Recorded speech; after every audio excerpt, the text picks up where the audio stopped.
आप यूके आने का प्लान कर रहे हो वो भी विजिट वीज़ा के थ्रू, बट मन में क्वेश्चन आ रहा है कि भाई खर्चा कितना आ जाएगा, कितना सेव करना होगा। सबसे इम्पोर्टेंट चीज़ कि भाई वीज़ा की फ़ीस देने के बाद इनकेस हमें वीज़ा नहीं मिलता है, क्या वो फ़ीस हमें रिफंड मिलेगी या नहीं मिलेगी? उससे भी इम्पोर्टेंट चीज़ कि हमें कौन-सी सिटी जाना बेस्ट रहेगा, जहाँ हम अच्छा खासा अर्न भी कर सकते हैं और जो हमारे लिए बहुत ज़्यादा सही भी रहे, जहाँ इंडिया एटमॉस्फेयर भी रहे और हमें जॉब भी जल्दी मिल जाए। तो फुल डिटेल बात। Hello friends, welcome back to our channel UK live blog. So I hope आप सही होगे, मैं भी एकदम फंटास्टिक हूँ। My name is Divyani Gupta. आज की वीडियो बात करने वाली एक ऐसे इंपॉर्टेंट टॉपिक के बारे में जो कि बार बार पूछा जा रहा है कि मैम वीजा की फीस क्या होगी, या हमें हेल्थ चार्ज देना होगा।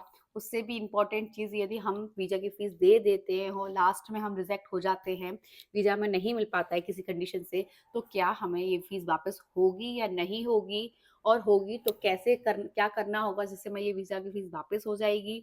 और हम यदि यूके आते हैं, ये वीज़ा मिल जाता है, तो कौन-सी सिटी हमारे लिए बेस्ट रहेगी जिसमें हम अच्छे से अर्निंग भी कर सकें, जहाँ कॉस्ट ऑफ लिविंग भी थोड़ी सस्ती हो और जहाँ हमें इंडियन एटमॉस्फेयर भी मिले। तो और साथ ही साथ कि हमें वहाँ जॉब अपॉर्च्युनिटी भी बहुत ज़्यादा मिले। तो फुल डिटेल देने वाले हैं। यदि आपका भी प्लान है यूके में आना मोबिलिटी वीज़ा के थ्रू, तो ये वीडियो आप ही के लिए है। चलिए स्टार्ट करते हैं बिना किसी टाइम वेस्ट के। उससे पहले हमारी वीडियो आपको अच्छी लगती है तो लाइक करना, शेयर करना, सब्सक्राइब करना। अवर चैनल ऑल्सो देखते तो काफ़ी लोग हैं, तो सब्सक्राइब नहीं करते हैं और ना लाइक करते हैं, तो प्लीज़ लाइक किया जरूर। जब तक आप लाइक करोगे नहीं, कमेंट नहीं करोगे, तो हम थोड़े मोटिवेट कैसे होंगे और हम आपको और ज़्यादा से ज़्यादा कैसे आपकी प्रॉब्लम सॉल्व कर पाएंगे। तो प्लीज़ लाइक एंड शेयर तो बनता ही है। और उससे भी इम्पोर्टेंट चीज़, यदि आपको और भी लेटेस्ट अपडेट चाहिए तो आप मुझे व्हाट्सएप ग्रुप पे ज्वाइन कर सकते हो, वहाँ भी आपको लेटेस्ट अपडेट मिलता रहेगा। या आपको सबसे पहले बात कर लेते हैं, जिनको नहीं पता है कि उल्टी वीज़ा क्या होता है, ये वीडियो पहली बार देख रहे हो तो उनको बता देते हैं कि उल्टी वीज़ा होता क्या है। उल्टी वीज़ा एक ऐसा वीज़ा होता है जिसमें यूके की गवर्नमेंट आपको मौका देती है पूरे 2 साल के लिए यूके में रहने के लिए, एक्सप्लोर करने के लिए, जॉब करने के लिए या स्टे करने के लिए। जिसमें आपकी एज यदि 18 से 30 के बीच में है, तो आप डेफिनेटली इस वीज़ा के लिए अप्लाई कर सकते हो। उससे भी इम्पोर्टेंट चीज़ कि भाई कॉम्पिटिशन बहुत ज़्यादा हाई होता है और सीट बहुत ज़्यादा लिमिटेड होती हैं। उससे भी इम्पोर्टेंट चीज़ कि बस आपको सिलेक्ट होना होता है, उसके बाद आप वीज़ा के लिए अप्लाई कर सकते हो। वैसे इस वीज़ा को लॉटरी बेस्ड वीज़ा भी कहते हैं, बस क्योंकि इसकी कोई फीस नहीं होती है। जब आप सिलेक्ट हो जाते हो उसके बाद आपको वीज़ा की फीस देनी होती है।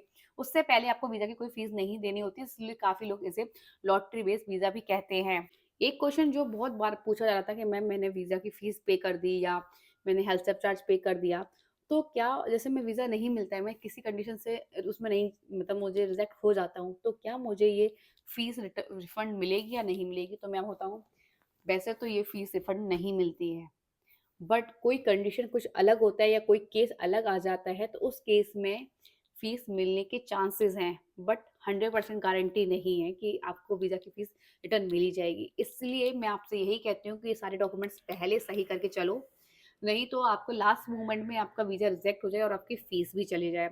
कुछ स्पेशल जो केसेस होते हैं उसमें फीस रिटर्न मिल जाती है, बट वो डिपेंड करता है कि भई जब आप बायोमेट्रिक लिए जाते हो, वहाँ क्या केस होता है। तो मैं आपको यही बोलूँगी सारे डॉक्यूमेंट सही कर लो, और बहुत रेयर के चांसेस होते हैं कि आपकी फीस रिफंडेबल हो। हाँ, बट यदि आप ट्राई करोगे तो मे बी मिल जाए, बट श्योरिटी तो नहीं है कि आपको मिलेगी। वैसे तो रिफंडेबल नहीं होती है कि भाई आपको वीज़ा की फीस क्या देनी होगी, क्या टोटल खर्चा होगा और कौन सी सिटी आपके लिए बेस्ट है। पहली चीज़ तो ये, वीज़ा की फीस कितनी लगती है, तो मैं आपको बताऊँ, वीज़ा की फीस इंडियन करेंसी में अगर बात कर लिया जाए तो 32 के आसपास लगती है, बोला जाए 32,000 के आसपास।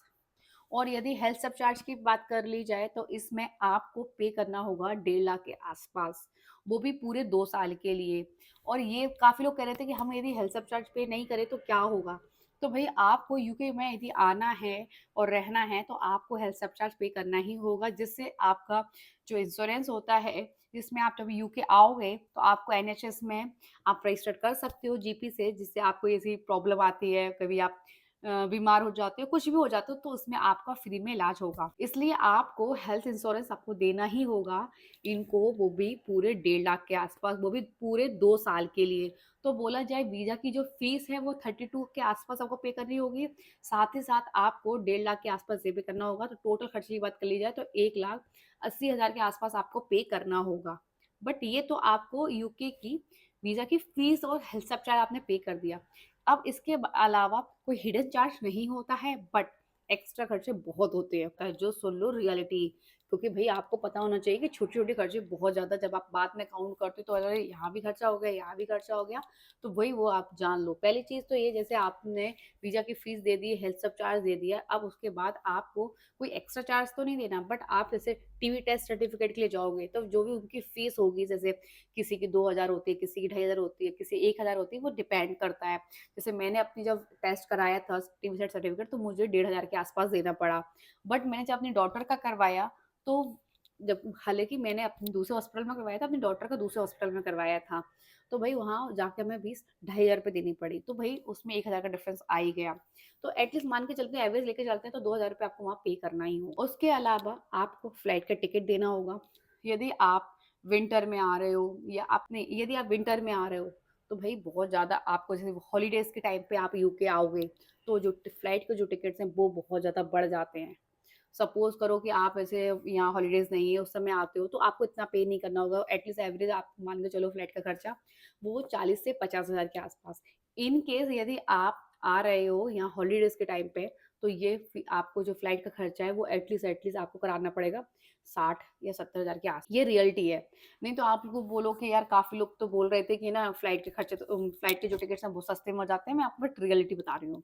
जब हॉलिडे के टाइम पे आप यूके आओगे तो ये फ्लाइट के टिकट्स बहुत बढ़ जाते हैं। ये चीज़ आपको रियलिटी पता होनी चाहिए। उसके अलावा आपको जब आप यूके आओगे उससे पहले आपको रहने के लिए एयरबीएन चाहिए या आपको होटल चाहिए या आपको शेयर्ड रूम चाहिए। तो यदि आप लंदन जैसी सिटी में रहते हो कि लंदन बहुत ज़्यादा एक्सपेंसिव है, मैं आपको ट्रूली बताती हूँ, बट वहाँ आपको जॉब अपॉर्चुनिटी भी बहुत ज़्यादा मिल जाएँगी। बट लंदन बहुत ज़्यादा एक्सपेंसिव है, तो आपको यदि आप होटल में रहते हो तो आपको मिनिमम 1 महीने का जो होटल खर्चा आएगा वो 1.5 से 2 लाख के बीच में आ जाएगा। यस। और इसके अलावा आपको ट्रांसपोर्ट का पैसा अलग देना पड़ेगा। वो भी मान के चलो तो आप 15 से 20,000 रुपए आस-पास। क्योंकि भई यहाँ ट्रेन टिकट्स बहुत ज़्यादा एक्सपेंसिव होते हैं। यदि आप ट्यूब से कर रहे हो या आप बस से कर रहे हो, तो वहाँ आपको सस्ता पड़ सकता है। यदि आपने ट्रेन से ट्रैवल किया, तो भैया वहाँ आपको अच्छा खासा पे करना होगा। सबसे अच्छी चीज़ ये है कि यहाँ ट्रेन जैसे इंडिया में एक फिक्स अमाउंट होता है कि आपको इस सिटी से इस सिटी जाना है, तो आपको इतना पे करना होगा। बट यूके में ऐसा नहीं होता है। यूके में प्राइस अप एंड डाउन होती रहती है कि अभी आपने सपोज करो रात में तो देखा इतना था, सपोज करो 10 पाउंड देखा था और सुबह मॉर्निंग में आपने देखा, हम सुबह मॉर्निंग में करते हैं हम टिकट, वही टिकट हो सकता है कि वो 20 पाउंड का हो जाए या 15 पाउंड का हो जाए। इस चीज का है कि भाई यहाँ ट्रांसपोर्ट का भी अच्छा खासा पैसा पे करना होगा आपको। और आपने लंदन की बात की, तो मैं आपको बताती हूँ, आप लंदन में आ रहे हो तो आपने जैसे होटल खर्चा दिया 1.5 से 2 लाख रुपए। यदि आप शेयर्ड में रहते हो तो वही आपको कम देना पड़ेगा, वो आपको अप्रोक्स एवरेज देना पड़ेगा लंदन सिटी में 900 पाउंड से लेकर 1000 पाउंड के आसपास। मतलब मान के चलो 90,000 से 1 लाख के आसपास आपको पे करना होगा। हाँ, यदि आप लंदन के नियर बाई कहीं रहते हो, जैसे लंदन के नियर बाई रहते हो आप, ऑक्सफोर्ड में रह लेते हो या न्यूबेरी में रह लेते हो या रेडिंग में रह लेते हो या आप नियर बाई आप कहीं भी रहते हो, तो वहाँ आपको इतना पे नहीं करना होगा। वहाँ आपको 600 से 800 पाउंड के आसपास अच्छे सा शेयर्ड में रूम मिल जाएगा। हाँ, और आपको जॉब अपॉर्चुनिटी भी बहुत ज़्यादा मिलेंगी। ऐसा नहीं है कि आपको जॉब अपॉर्चुनिटी नहीं मिलेंगी, काफ़ी ज़्यादा अपॉर्चुनिटी रहती हैं जॉब्स की। हाँ, बट लंदन की अपेक्षा क्योंकि लंदन बहुत ज़्यादा क्राउड्स है, वहाँ बहुत ज़्यादा स्टोर्स हैं, तो वहाँ आपको जॉब और जल्दी मिलने की कोशिश मिल जाएगी। बट यदि आप पार्ट टाइम जॉब देख रहे हो या फुल टाइम देख रहे हो, तो वो आपको यहाँ नियर बाई जो भी सिटीज़ हैं वहाँ पे ईज़िली मिल जाएगी। तो इतनी ज़्यादा टेंशन नहीं लेना कि भैया जॉब नहीं मिलेगी तो लंदन में ही आना है, तो ऐसा नहीं है। नियर बाई लंदन में भी आपको बहुत अच्छी जॉब्स मिल सकती हैं। दूसरी चीज़ ये, खाने-पीने का खर्चा लेके चलते हैं अपन, तो आप वो भी मान के चलो ग्रोसरी का आइटम भी लेके चलते हो, मतलब खाने-पीने का खर्चा लेके चलते हो, तो वो भी 10 से 15,000 रुपए आप आराम से आ जाएगा। शेयर्ड में रहते हो तो ग्रोसरी का आइटम लेके आते हो या एक्स्ट्रा खर्चे हो जाते हैं, जैसे इंटरनेट का बिल हुआ, मोबाइल सिम का खर्चा हुआ, तो छोटे-छोटे जो खर्चे हैं वो एटलीस्ट आप वो भी उसमें भी 15 से 20,000 रुपए खर्चा आ जाएगा। तो यदि आप लंदन में रहते हो, शेयर्ड रूम में रहते हो और आप खाने-पीने का, ट्रांसपोर्ट का खर्चा तो एटलीस्ट मान के चलो आप 1 से सवा लाख के आसपास, मतलब सवा लाख के आसपास आपका अच्छे से खर्चा निकल आएगा लंदन में। बट लंदन के नियर बाई जो आप सिटीज़ देख रहे हो, तो वहाँ आपका अंडर अंडर बोला जाए 800 से 900 पाउंड में सब कुछ हो सकता है। तो उसमें भी आप थोड़ी सेविंग कर लोगे और जॉब अपॉर्चुनिटी भी आपको नियर बाई काफ़ी ज़्यादा मिल जाएँगी। तो ऐसा नहीं है कि लंदन में ही आना है। उससे इम्पोर्टेंट चीज़ आपके अकाउंट में 3 से 4 लाख रुपए होने चाहिए। ये आपको किसी को देने नहीं है बट आपके अकाउंट में होने चाहिए, तो भई आपको सेविंग तो करनी ही पड़ेगी। ये सेविंग आपको वीज़ा की फीस 1,80,000 विथ प्लस हेल्थ सब चार्ज, फ्लाइट का खर्चा 60 से 70 एवरेज ले लेते हैं 60,000 रुपए। अब मैं आपको एक छोटी-सी टिप्स देती हूँ। यदि आप सितंबर से जनवरी के बीच में आते हो ना, तो बहुत ज़्यादा एक्सपेंसिव होता है हर चीज़। और यदि आप फ़ेब से मार्च के बीच में आते हो तो आपको थोड़ा रीज़नेबल मिल जाएगा, मतलब घर भी सस्ते मिल जाएँगे और जो भी बहुत ज़्यादा एक्सपेंसिव है वो भी थोड़ा-सा कम हो जाएगा। मतलब जो फेस्टिवल का टाइम है यहाँ, वो बहुत ज़्यादा, जैसे कि अगस्त में यहाँ स्कूलों की छुट्टी होती है, तो हॉलिडेज़ टाइम स्टार्ट हो जाता है, तो बहुत ज़्यादा आपको चाहे एयरवियर लेना हो, होटल लेना है, बहुत ज़्यादा रेट हाई हो जाते हैं। हाँ, यदि उसके बाद यदि आप फ़ेब में आते हो, तो थोड़ा-सा सस्ता हो जाता है। तो वो आप पे डिपेंड करता है, आपको कब आना सही रहता है।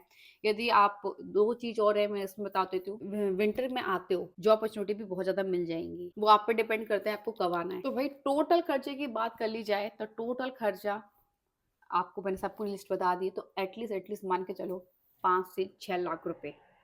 यस, ये ऐसी चीज़ें हैं जो आपको रियलिटी पता होनी चाहिए कि शुरू के 2 महीने या 1 महीने के लेकर चलते हैं, या आप 2 महीने की बात कर लो, तो आप एटलीस्ट 5 से 6 लाख रुपए आपको को सेविंग करनी होगी इतनी, एटलीस्ट। जब आप यूके में इंडिया से यूके आ पाओगे और वो भी पूरे 1 महीने के लिए यूके रह सकते हो। बट यदि आप के पास जॉब नहीं है, तो आपको यूके में रहना थोड़ा टफ हो सकता है, क्योंकि आपको बोला जाए खाने-पीने का, रेंट का, ट्रांसपोर्ट का, इंटरनेट का बिल, मोबाइल बिल, ये तो पे करने ही करने हैं। आई होप आपको ये वीडियो अच्छी लगी, तो लाइक करना, शेयर करना, सब्सक्राइब करना हमारा चैनल। ऑल्सो कोई भी डाउट हो तो मुझे कमेंट करके पूछ सकते हो, या आप व्हाट्सएप ग्रुप में भी जॉइन कर सकते हो, वहाँ भी आपको लेटेस्ट अपडेट मिलता रहेगा, या आप मुझे व्हाट्सएप पे मैसेज कर देना, मैं भी वहाँ पे आपको आंसर दे दूँगी। चाहे वीज़ा से रिलेटेड हो, या यूके लाइफ एक्सपीरियंस को लेके हो, या यूके स्टडी करने के लिए है। मिलते हैं नेक्स्ट ब्लॉग के साथ।